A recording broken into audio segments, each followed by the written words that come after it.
Good morning, everyone, and welcome to today's meeting of the Maricopa County Board of Adjustment. Rachel, if you could go forward with the roll call, please. Yes, Chairman Loper, Present. Vice Chair Person, Present. Member Cardin, Present. Member Clapp, Present. Member Ward. Present. Chairman, we have a quorum.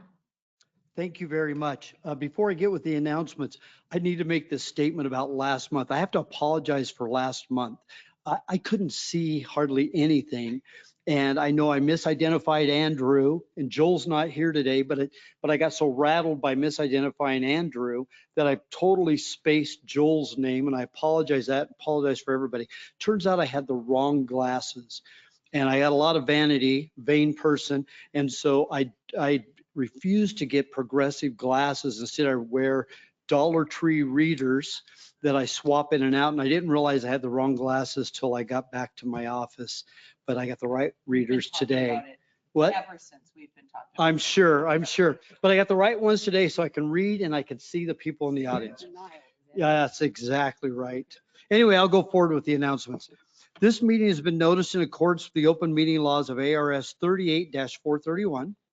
Agendas are available within 24 hours of each meeting in the Maricopa County Planning and Development Office and are also available on the Planning and Development website 1 week prior to hearing at www.maricopa.gov/planning. With respect to the hearing process, cases will be considered in the order they appear on the agenda unless otherwise agreed to by the board. And I understand the agenda item number 3, we're going to move that to the end of the agenda. Is that correct, Rachel? Darren? Okay, good. Chairman, that's correct. Next item, for each case, the applicant will be given a set amount of time to present their testimony. Any witness wishing to give testimony in a particular case shall notify the board of such interest. This shall be done by filling out a speaker's request card for in-person attendance or registering a desire to comment as noted on the published agenda. Also, at the appropriate time for each case, the chair will be asking those attending in person and online who wish to speak to a case to raise their hand by clicking on that icon on the webinar screen. Staff will provide the chair with the names of persons who have registered and noted a desire to comment and those registered participants who have raised their hand. The chair will call on each named participant one at a time, and such testimony shall be limited to a maximum of 3 minutes. However, the actual amount of time allowed for testimony shall be at the discretion of the board chair. The chair will conduct the hybrid in-person and virtual public hearing according to the bylaws and according to the rules established by the chair regarding public comment. All votes will be done by roll call only, and the chair will verbally identify the specific members responsible for all motions in second. And for those who can't tell, my malady today is my voice and allergies. All right, next item on our agenda is discussion of the minutes from April 17, 2025. Are there any changes to the minutes as presented? Seeing none, those minutes are approved. We'll move to the items that are being withdrawn. Darren? Mr. Chairman, board members, case BA 250018 in District 5, known as the Bello Salgado property, and agenda item number 8, TU 250016 in District 5, the Jimenez residence. Those are both withdrawn. No actions necessary. Thank you very much. Those two items, again, item number 1 and item number 8 are withdrawn. No action necessary by the board. We'll move on to the regular agenda. Item number 2, BA 250001, the Prieto property, which was continued from the March hearing. Nick? Thank you, Chairman Loper, members of the board. So just to recap from March 13th, case BA 250001 is a request to establish an area of 43,552 square feet and a width of 132 feet for the Prieto property, where 43,560 square feet and 145 feet respectively are the minimums required in the Rural 43 zoning district. Staff is unable to identify a peculiar condition facing the property, nor is staff able to identify an undue hardship created by enforcement enforcement of the zoning ordinance. The subject property was created via lot split alongside 4 other parcels to the north, each of which is similarly substandard in width and area. These substandard lots were avoidable, having been created in the line of title due to poor lot splitting practice. The applicant originally owned all 5 parcels, but by the time the error was realized, the middle lot had been sold to another owner. However, the applicant still owns the other 4. After the case was continued, staff reached out to the applicant and recommended negotiating with the other owner regarding the possibility of acquiring more land within the lot split area. That way, the parcels could be re-recorded to meet area and width requirements, and up to 4 such parcels could be created from the current 5. However, the applicant informed staff that the other owner refused to discuss or negotiate any such options. So staff then advised the applicant to consider combining her 2 remaining lots to the north, as well as her 2 to the south. Doing so would leave her with 2 parcels that both meet requirements. The other owner would be left with a non-conforming parcel, but the need for variance on the applicant's parcels would be negated. Nevertheless, the applicant confirmed with staff that she would prefer to keep the parcels separate for the time being and proceed to a hearing of her variance request. Staff reminds the board that this request is solely for the southernmost of these 5 parcels, which is APN 504-12237. So if the board finds that the applicant has satisfied the statutory test and has stated its findings on the record, the grant of this variance will memorialize the following. Item A, variance approval establishes a 43,552 square foot lot area for APN 504-12237. And item B, variance approval establishes a 132-foot lot width for APN 504-12-237. At this time, I would be happy to answer any questions. Thank you, Nick. Great overview. Are there any questions by any of the board members of Nick or other staff at this time? Go ahead, Vice Chairman Person. Thank you, Nick. Can you just remind us why this was continued? Vice Chairperson, I believe the reason it was continued was because there was a possibility to re-record the 5 parcels into 4 lots that did meet the requirements of the Rural 43 zoning district, mainly lot area and lot width. They are all 5 of these parcels are very close to meeting the minimum lot area. They're just shy, each of them are just shy of 1 acre due to a lot survey error. The lot survey had described each of those parcels as 1.00 acres, but in terms of the square footage, they were just shy of that 43,560 square feet.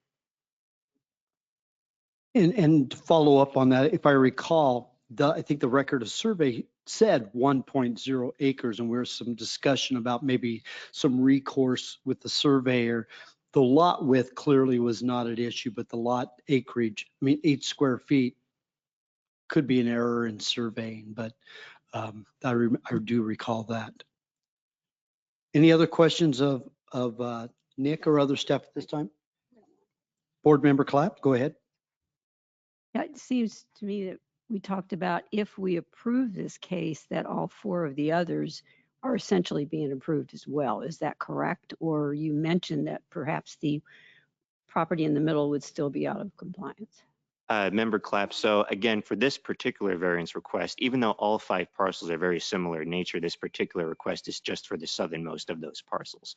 The applicant for this case, who also owns the subject parcel, does own 3 of the 4 others. One of them is under separate ownership, not an applicant for this case here today, but this particular request is just for one of those 5 parcels. So then that person that owns these properties, if this approval happens, would then be coming back to us again for approval on their other properties? Very likely, yes. Okay. Thank you. Member Person, did you have another question? Darren, did you want to say something? No, Member Clapp followed up and clarified what I was going to state. Fantastic. Any other board members have any comments? Questions? All right, if seeing none, I'll go ahead and open the public hearing. Is the applicant or applicant's representative present in the audience today? If you could come up to the podium, provide your name, please, and then go ahead with your presentation about your variance request. Hi, my name is Sonia Prieto, and I'm requesting a variance for my lot that is shy of 43,560, which is an acre. And that's it. If I can get it, that would be really good, because I would instead of having 2, I would have 4. And it's not a thing I would have wanted to do, in there. It came this way. I tried fixing it, like, getting the middle part, what's the acre in the middle, if they can sell me a piece in each side. They're not willing to, and they don't want to buy, so I'm stuck here. Thank you. Anything else at this time? No, that's it. Okay, we may have other questions for it. Any of the board members have question? Member Cardin? Thank you, Chairman Loper. Ms. Prieto, just to confirm, you did own all 5 of those lots at one point, and you were the one that did the divisions, minor land divisions. Is that right? That's correct. Okay. Thank you. Any other questions of the applicant by any other board members? All right, thank you. We may call you back up. Okay. As I mentioned, it is a public hearing. Is there anyone else in the audience who wishes to speak on this item? Seeing none, is there anyone online? No one else online? Go ahead and close the public hearing and open this up back, or send it back to the board members for discussion and or a motion. This is in District 4. I have no problem making the motion, but I'd like to have some discussion on it first. I will mention that I really don't have an issue with this variance. This is not a significant deviation from the standards. 8 square feet, could probably get 3 different surveyors to go out there and they may or may not come up with the exact same dimensions. The lot width, definitely that's more of an issue than the square footage. However, with the middle parcel of the 5 not wanting to participate, you're either going to have 3 lots or 5 lots.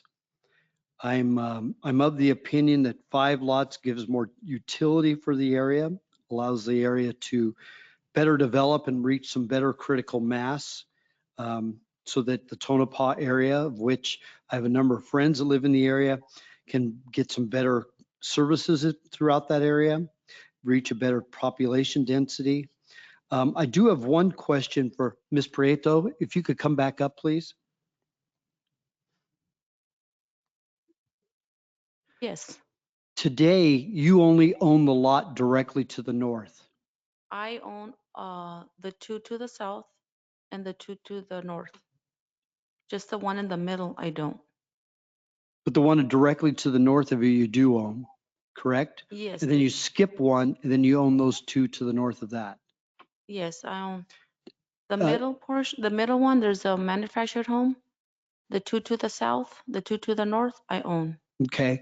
What is that structure that kind of crosses the property line between your property and the one to the north? Is that just a trailer or is that a manufactured home? Those are all custom homes. There's like 4 custom homes to the north, to the south. To the To the south. south, there's 4 custom homes. But there looks like there's something that's, yeah. What is that? Oh, that is like a corral. Oh, okay. Yeah, Okay. for the horses. It was for the property, the manufactured home. That was the 5 acres. Okay. Would you have any interest in including in this request at least the parcel to the north? The fee, you've already paid a fee, so including additional property doesn't cost anymore, correct? I want to do all 4 of them that I own, the 2 to the south, the 2 to the north. But they said I have to do one at a time. But if I can do more, well, that would be better. Turn it back over to Nick. Darren, could you come back? Mr. Chairman, she could run all the variances at the same time, but it'd be parcel by parcel. Is there a preference on staff's part, one way or the other? No, it would not change our recommendation on the lot width. Right. I'm just thinking from a monetary standpoint, if you're not in a rush to have this decided today, and I'm one board member, so I can't speak for everybody else. But I'd like to at least have discussion among the board members, but if it seems like it would be favorable, you may want to, pump the brakes on this and modify your application to include the properties that you own and have it come back, have the application modified so it includes all of your parcels. So you don't have to go through 4 separate hearings. You'd have one hearing for all your properties. You wouldn't have to pay 4 separate fees. Staff wouldn't have to advertise it and post it. Go ahead, Darren. Mr. Chairman, we would have 4 separate applications. Oh, We would do one per parcel, and we would have to do the public notice that way. okay. Never mind then. Okay. Thought I came up with some great idea, but as usual, people are way ahead of me. I thought it was great. What happens when you go to public schools. All right, never mind. I'll turn it back over to the board for discussion. Member Cardin. Chairman Loper, I agree. 8 feet on each lot's no big deal. I think the 132 feet to 145 it is a bigger deal, but I guess more than all that, I'm not convinced this was all done naively. And I feel like it's kind of, feels like a weird precedent for me with saying, well, too bad, the middle lot won't work out. The fact is, if the middle lot ever wants to do anything, they'll have to come back and do the same thing. And at that point, maybe they'll be willing to play ball. But I'm not feeling comfortable with moving forward on approving this one. Okay. Any other board members have any comments on this?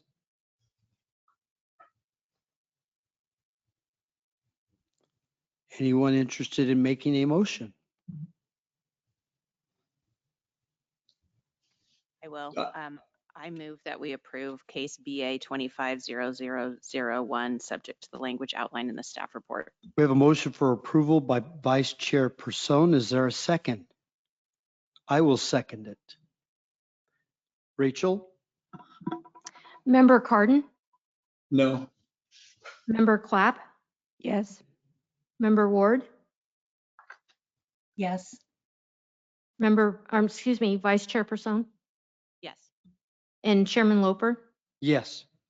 Chairman, we have an approval by a vote of 4-1 to approve. Congratulations. I would like to point out, given that it was not a unanimous vote and people on this board come and go, don't consider that to be a slam dunk for these other properties. I would encourage you to continue working with those to try to make the others conforming, because you never can tell what would happen on your other properties. And continue to work with staff on options, including reorientation of the lot line so it's more north-south or something. I don't know what those options are, but I would encourage you to continue to work with staff. Moving on, next item on the agenda, which is item 4, because number 3 went to the end of the agenda. BA 2024-018, the Standage property in District 2. Andrew? Thank you, Chairman and members of the board. BA 2024-018 is a request to amend the western lot frontage setback to 10 feet where 40 feet is required per ordinance for the development of an additional garage.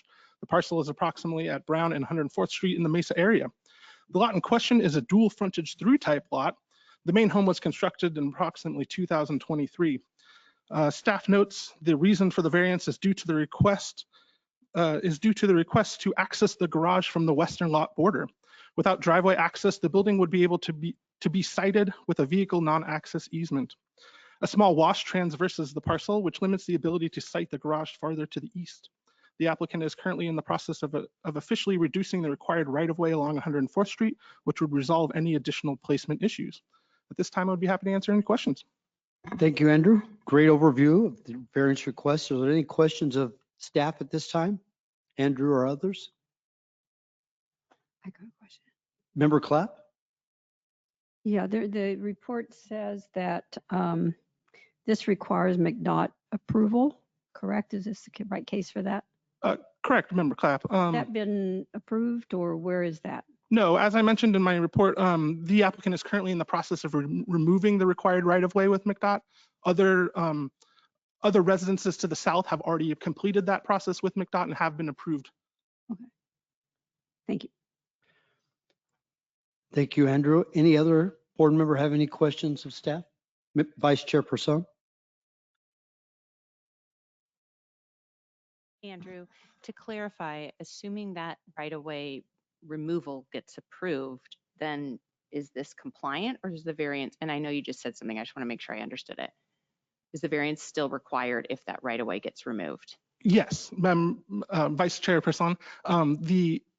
The property is a through lot, so it requires two frontage and fronts. We would, in this instance, we would require the western frontage to be removed down to 10 feet. So they would be still compliant to build within that after that 10 feet. Okay, so instead of 20 feet, it would be 10 feet. Correct, yes. Thank you. Any other questions at this time for Andrew or other staff? Okay, I'll go ahead and open the public hearing. Is the applicant or applicant's representative here in the audience wish to speak? Come on up to the podium, provide your name, please, and go forward with your request. Absolutely. My name is Brett Standage. I'm the owner of the property with my wife.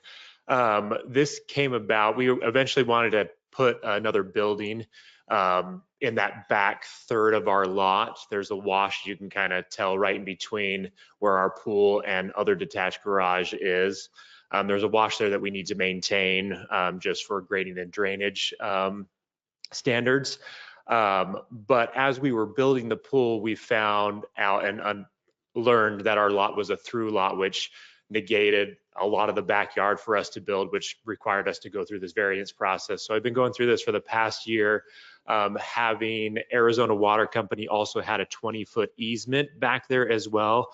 I've gone through the process with them to have that removed and the quitclaim deed already filed with the county to have that removed.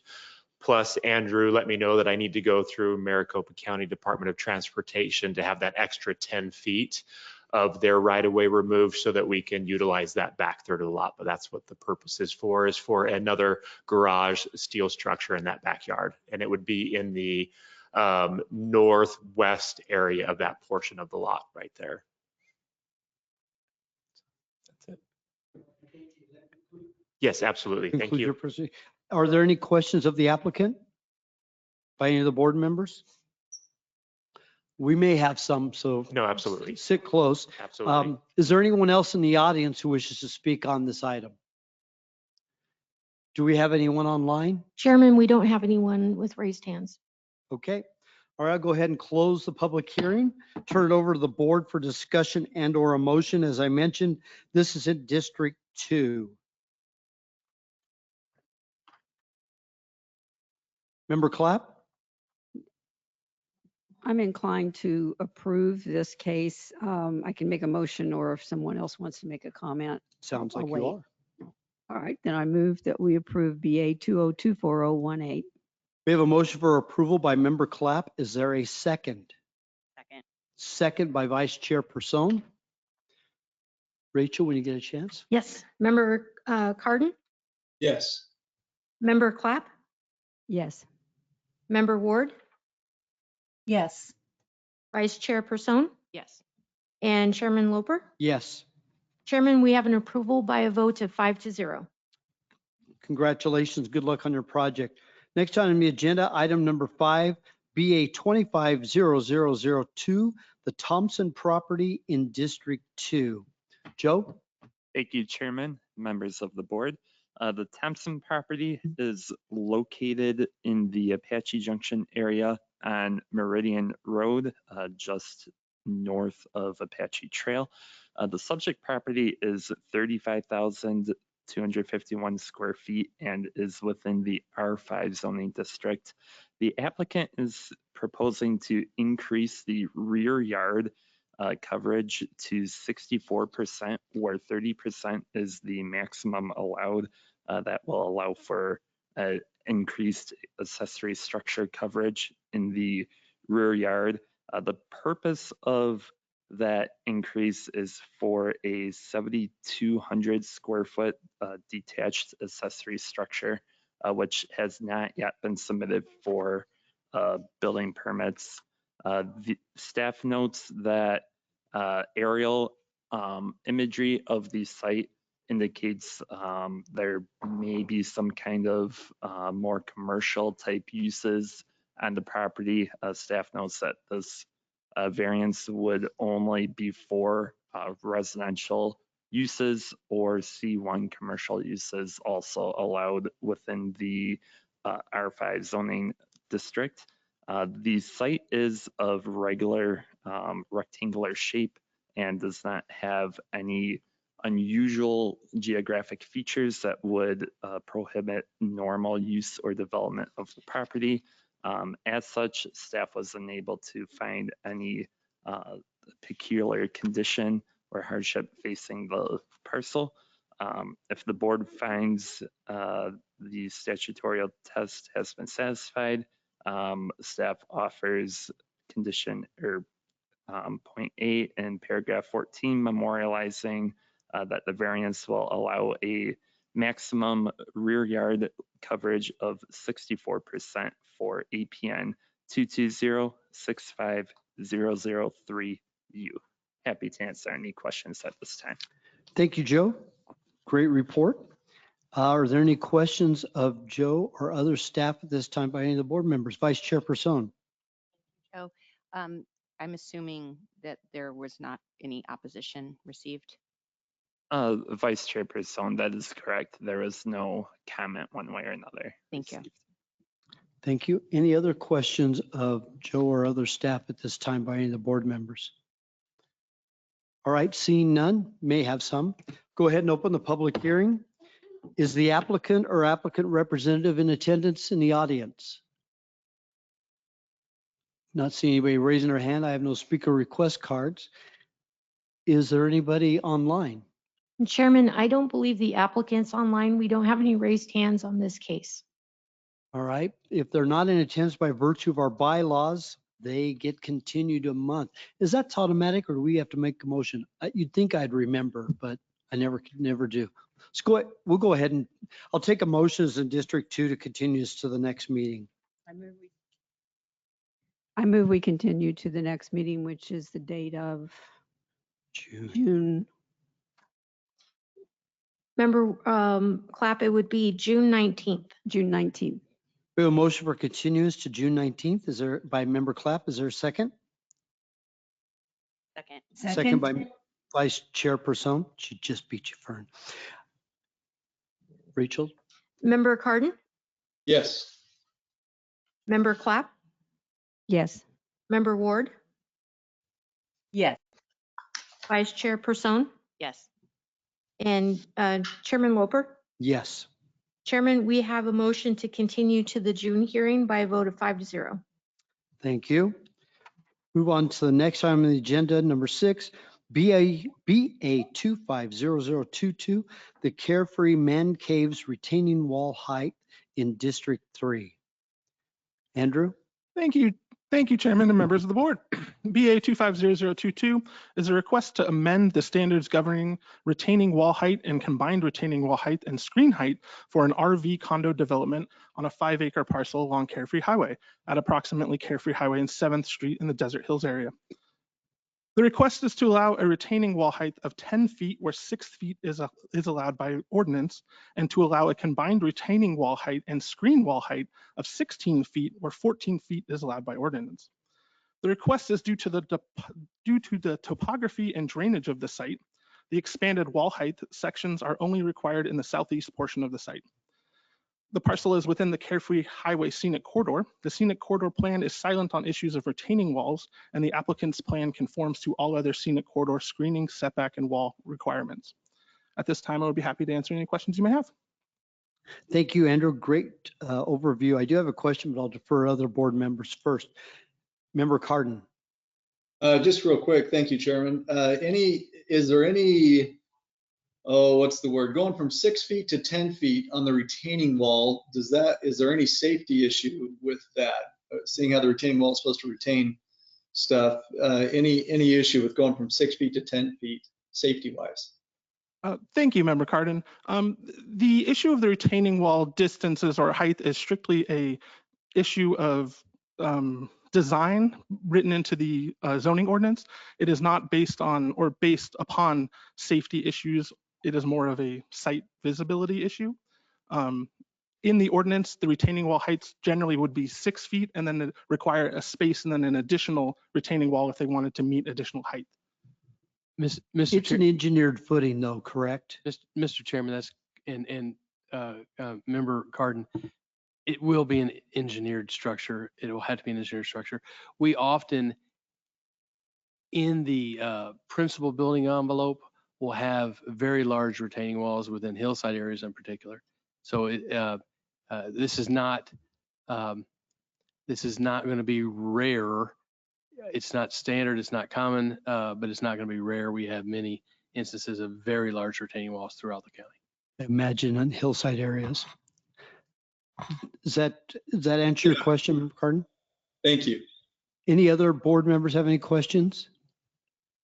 I do, for Andrew or Darren or whoever. So a lot of places do retaining walls different ways. So I don't want to get in the weeds in this too much, but is the retaining wall, is that measured from the footer to grade or footer to the top of what's considered the retaining wall?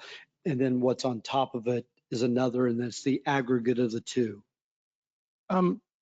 Chairman Loper, that is correct. The retaining wall would be from wherever they needed to retain the side land coming in, and then on top of that would be at grade, and then on top of that would be the regular screening wall.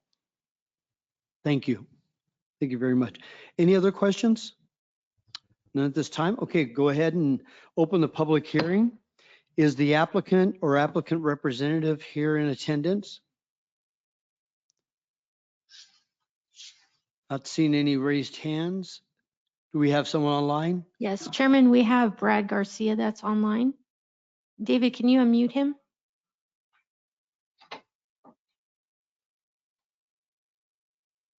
Yeah, he needs to unmute on. There you go.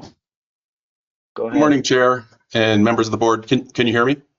Yes, we can. Go ahead. Okay. Good morning, Chair and members of the board. Thank you again for the opportunity to speak. My name is Brad Garcia, representing the applicant with Carefree Man Caves. And as stated, this is a request for the variance for the retaining wall height of 10 feet and a combined retaining wall and screening wall height of 16 feet along that southern and eastern portions of the property as shown on the screen. Again, this is due to the topography and draining conditions. Ideally, we would like to keep a generally level building area that would allow vehicle access and circulation. So that's kind of the intent of keeping that roadway open and without stepping the walls and disrupting the landscape area that's required on the south side, which is adjacent to the residential properties to the south. So the wall height itself, or the exposed wall, would be only visible to the subject property looking inward. The south properties, or the residential properties to the south, they would still only see a 6-foot screen wall. So the approval of this variance wouldn't have any impact on any other properties visually, except for the subject property. So that's the primary reason for that request. Understood. Is that the end of your presentation? Correct. Yep. Pending any questions, that would be, that's all I have. All right. Are there any questions of the applicant at this time by any of the board members? Vice Chairperson. Thank you, Mr. Garcia. My question is whether you explored having 2 retaining walls. So a smaller one on the, I'm guessing this would be north side of the property, and then on the south side instead of the one large one. Retaining wall on the north side of the property, is that correct? Yeah, so you could step it down. I understand you don't have room on the south side to step down and do 2, but I'm wondering if you did a portion of that grade change at the north side, if the topography even allows that or not. That's the challenge, is the topography is real. It's the high point is on that southeast part of the property, and then everything slopes outward to the north, northwest, and west down. So to add and actually the grading plan that you see on the screen does show we're already raising up the property along that, on the north side along Carefree Highway, to provide that flat area for most of the building and vehicle circulation. We did explore a 2-tiered wall system on the south corner, but again, as mentioned, there's a 10-foot landscape requirement that would be severely impacted with plants that would be able to grow when there's so much concrete infrastructure in there. So we figured that this was having one wall system and then moving it back inward to the property would allow that landscape requirement to flourish and actually be a visual appeal to the neighbors to the south. Thank you. And I just have one other question. So you mentioned visually you didn't think there was an impact to the south properties, but that's where I see the impact, that then they're looking at 16 feet of wall in one place, right? Where we've got the 10 feet of retaining plus the 6-foot screen wall. So have you spoken to any of the neighbors? I don't see any opposition letters. So I just wanted to understand their feelings about it. No, go for it. Mm-hmm. So the face of the wall would be inward looking to the property. So if the neighbors to the south, if they were looking at the wall, they would only see the 6 foot of screen wall above grade. So the extra 4 feet or the exposed wall would only be visible to the inward to the subject property. I apologize, we didn't include a detail or a section of that. So it's 16. Yeah, there's not a cross section. Well, there are some sections in here, but like I'm looking at section D. And so I think I might be looking at it backwards then. Yeah. Okay, thank you for explaining that. No, thanks for the explanation. I thought the same thing that Vice Chairperson did, that the 16 feet was to the property to the south. So thank you. Any other questions of the applicant at this time? All right, thank you very much. We may have more, so please stay with us for this item. Or is there anyone else online that wishes to speak on this? Chairman, we don't have any other raised hands. All right, seeing that, we'll go ahead and close public hearing. Turn it over to the board for discussion and or a motion. This is in District 3. Well, don't tell my husband that this property exists because he's going to want one of these man caves. But I will move that we approve case BA 250022, subject to the language outlined in the staff report. We have a motion for approval by Vice Chairperson. Is there a second? Second. Second by Member Clapp. Rachel, when you get an opportunity. Yes. Member Cardin? Yes. Member Clapp? Yes. Member Ward? Yes. Vice Chairperson? Yes. And Chairman Loper? Yes. Chairman, we have an approval by a vote of 5-0. Congratulations, Mr. Garcia. Good luck with your project. In all seriousness, these were a big thing pre-recession, and then I hadn't seen any, and now all of a sudden they're going up again all over it. But yeah, it's a different take on storage. Definitely a man cave, yes. Not cheap either. Moving on the agenda, item number 7, BA 250023. I won't even try and do the name, in District 3 on a property in the Anthem area. Daniel? Thank you, Chairman, members of the board. BA 250023, the Plogger property in District 3. We are located at 2636 West Shinnecock Way in the Anthem area. The site size is 12,717 square feet and is zoned R118 RUPD per the subdivision standard. A rear yard setback is requested of 12 feet, where 21 feet is the requirement for this subdivision. The current owners acquired the property in May 30th of 2017, and in February 25th of 2019, they received approval from the Anthem Country Club Homeowners Association.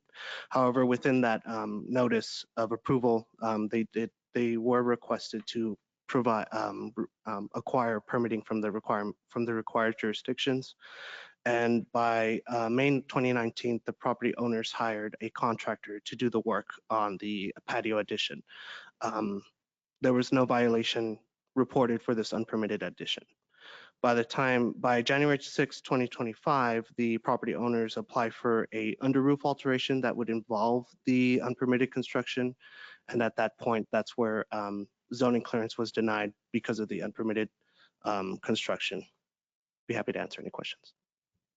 Thank you, Daniel. Are there any questions of Daniel or other staff at this time? Okay, great job on the presentation.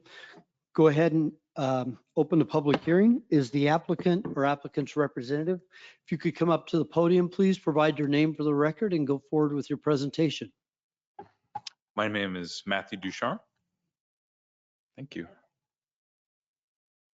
I'm going to celebrate your dollar store readers with a pair of my own. There you go. There we go.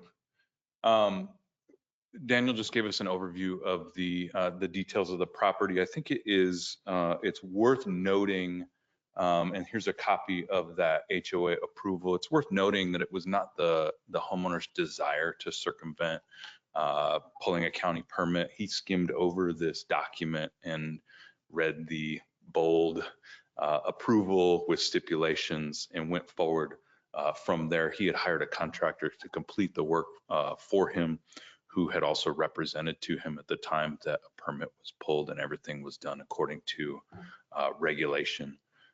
We also did I came into relationship with Gene and Becky Plager in summer of 2020. We did a large door system on the backside of their house. And during the course of those conversations, I asked him about the prior work and made sure that it was permitted properly.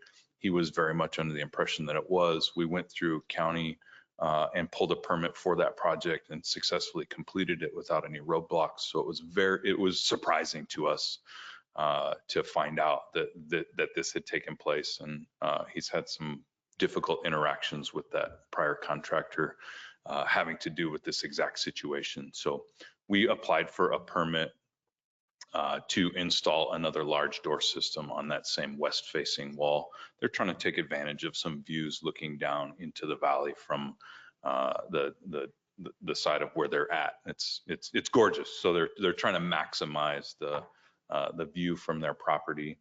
I just wanted to showcase this is the structure in question.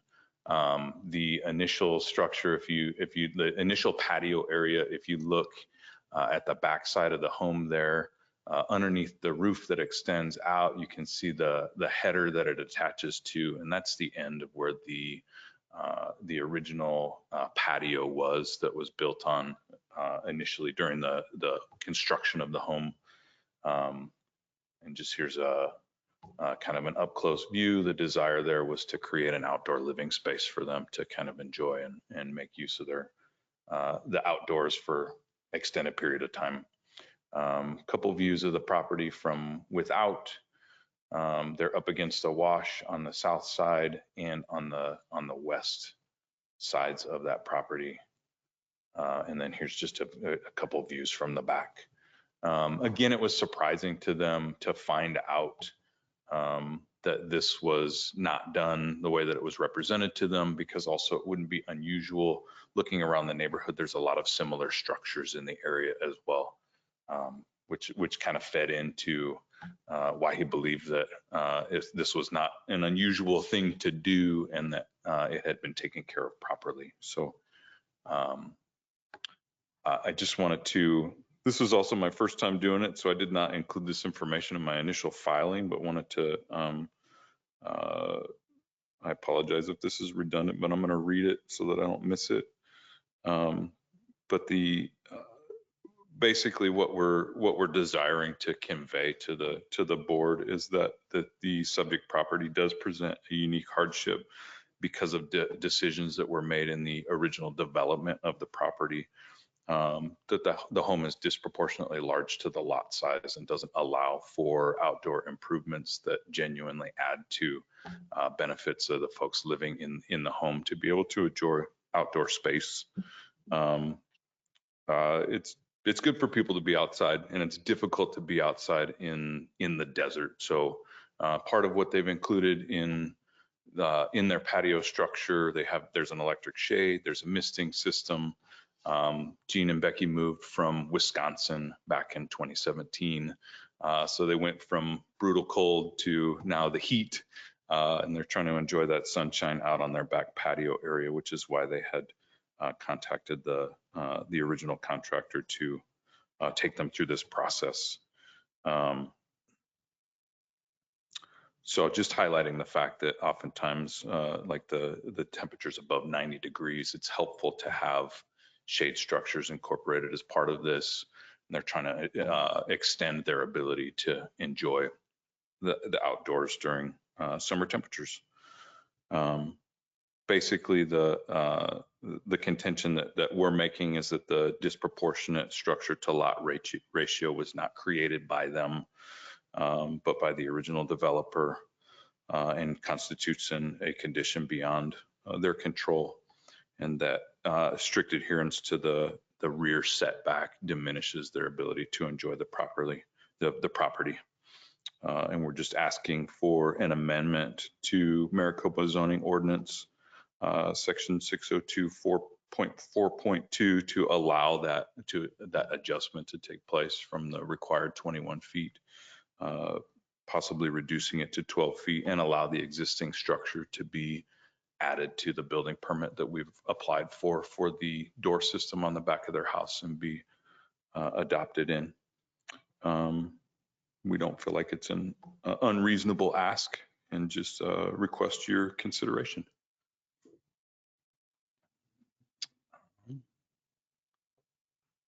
And thank you. Thank you. Are there any questions of the applicant at this time? Thank you very much. We may have some, so hold tight. Do you have a question of maybe of you or Daniel or other staff? Does this affect lot coverage at all? That was not called out in the site plan, so then. Okay, so they're good with that. Yeah, To make sure we thank you. cover it all. All right, as I mentioned, this is a public hearing. Is there anyone else in the audience who wishes to speak? I don't see anyone else unless one of the deputies wants to talk on this item. I don't think they want to. You can sit down. We don't care. I know you can't, but I wouldn't tell on you. Anyone online that wishes to speak? Chairman Loper, I believe the owner, Gene, is requesting to speak. He raised his hand. So Okay.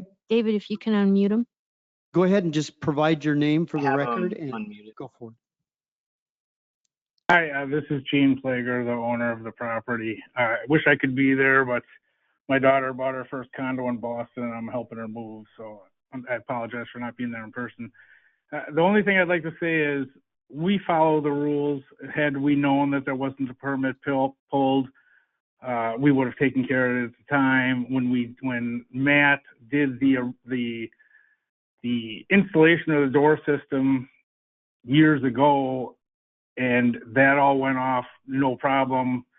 I would have thought this would have been identified then. So of course, when we go to this year to do the door system, we were shocked to find out that there was no permit, because there was no permit the last time he did the work as well. So obviously we want to get it corrected and take care of whatever needs to be taken care of, but it was not intentional in any way, shape, or form. So I apologize for that, and that's really all I had to say. Thank you, Mr. Plager. We understand the circumstances under which this happened, which happens all far too often. Are there any questions of the property owner by any board member? All right, thank you very much. Do we have anyone else online who wishes to speak on this item? Chairman, we don't have any other raised hands. Okay, I'll go ahead and close the public hearing and turn it over to the board for discussion and or a motion. This is in District 3. Mr. Chairman, Yes. I will point out, because you asked the question, the maximum lot coverage in this R118 RUPD zoning district is 50%. And so this would be area under roof. It would be part of the lot coverage. So they're allowed to have 50% aggregate area under roof. Just wanted to make sure, as I was looking at it, it seemed like it occupied a lot of that lot. It does look like it. That were good, so we could cover everything under one action. Okay.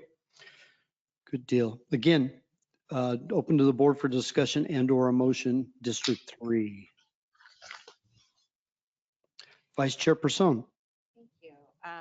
I don't have any problem with this, given what they're trying to accomplish right now and where we find ourselves. I move that we approve case BA 250023, subject to the language in the staff report. We have a motion for approval by Vice Chair Person. Is there a second? Second by Member Cardin.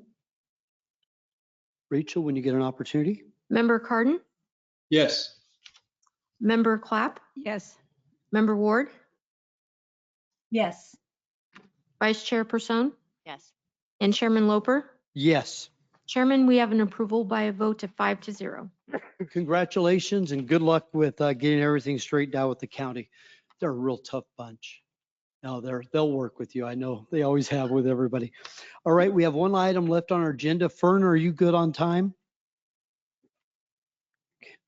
Hey, and our thoughts and prayers with you and your husband. I know he's got some medical stuff to go through in a little bit. And if you leave when you need to. All right, going back to agenda item number 3, correct? The Casey Pool Project, which was continued from last month. It's BA 250016 in District 1. Andrew? Well, should we make sure the applicants, were they going to be in person or online? Chairman, they are online and they have their hand raised, so I Okay, believe they good are deal. ready. All right, go ahead, Andrew, with your presentation. Thank you, Chairman and members of the board. BA 250016 is a continuation from the April 27, 2025 Board of Adjustment hearing.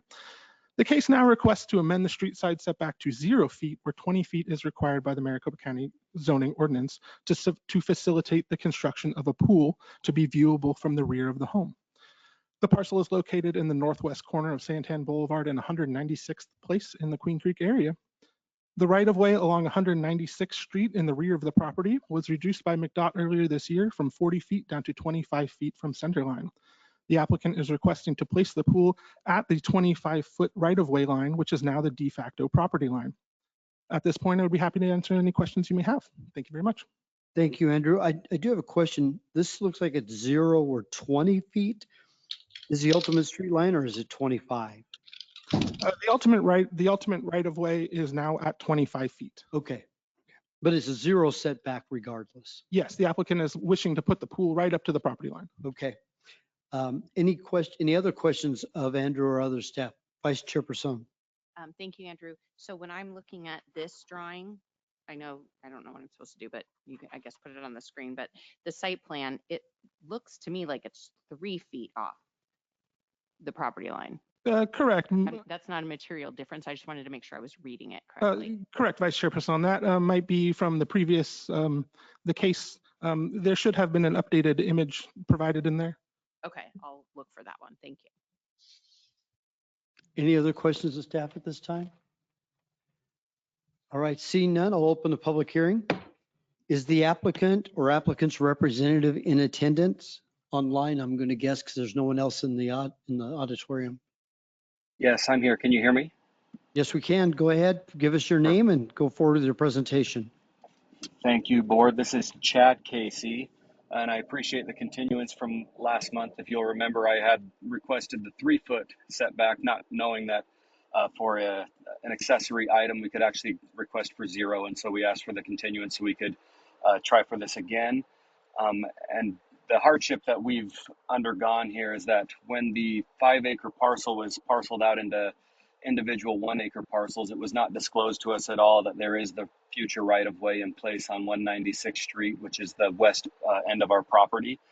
So we purchased a property unknowingly that a large portion of the property was not going to be usable to us, as well as we discussed on the Santan Boulevard. Somehow we own the property under Santan Boulevard, which, we're all kind of aghast to how the builder was able to get away with that in the first place. But just all we're trying to accomplish is, being able to build the pool behind our home so that we'll be able to, see our children who are young, be able to utilize that pool safely through the back windows. As from, if we were to try to move the pool to another area in the yard, there wouldn't be any visibility from inside of the home to the pool area.